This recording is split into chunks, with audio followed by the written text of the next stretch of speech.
Assalamualaikum warahmatullahi wabarakatuh. Let me introduce myself. My name is Reni Mulyani from grade 12 IPA 1 SMA Negeri 1 Cibeber. In this video, I will explain the material about the discussion text. So, what is discussion text? Discussion text is a kind of text used to present two points of view about an issue. Jadi, discussion text itu adalah sebuah teks yang menyajikan dua sudut pandang yang berbeda dalam sebuah isu. Jadi, dalam teks ini ada dua pendapat yang saling bertentangan.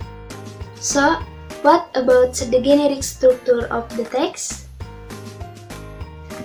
Okay, first, this issue in this paragraph the reader give the general statement or preview about an issue. Jadi, dalam paragraf ini penulis memberi statement umum atau preview dari sebuah isu yang akan dibicarakan. Next, I will discuss the language features. Oke, sekarang kita akan membahas tentang kaidah kebahasaan dalam discussion text. First, focus on general participant. Jadi, general participant ini adalah kata benda umum.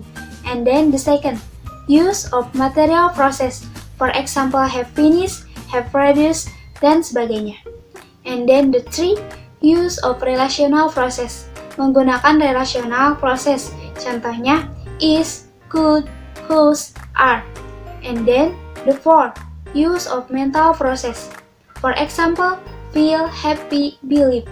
And then the five, using additive, contrastive, and causal connection.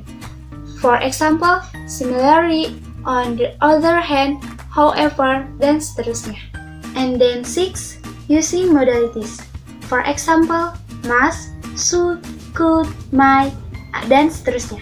And then the last, using adverb manner, atau menggunakan keterangan cara. For example, deliberately, helpfully, dan seterusnya. The following is an example of a discussion text sentence. Pros and cons of abortion. Do you agree with abortion? When someone asks this to the people, there may be many yes and equal number of no, voicing their opinions over this.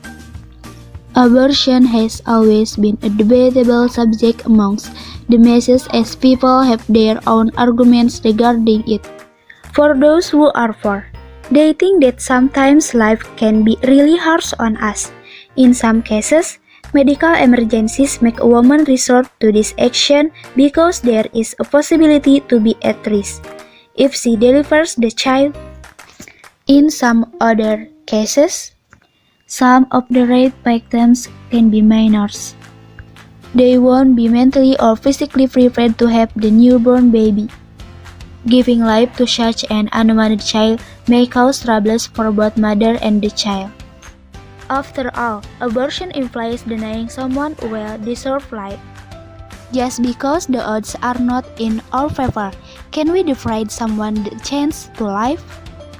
Besides, having an abortion also carries the risk of not being able to become pregnant ever again in life. Abortion can also lead to serious health complications or even a death. Whether you agree or not, abortion will always happen in our society. While for one, having a forced child can be a highly miserable experience. To the other, abortion can be a highly miserable experience.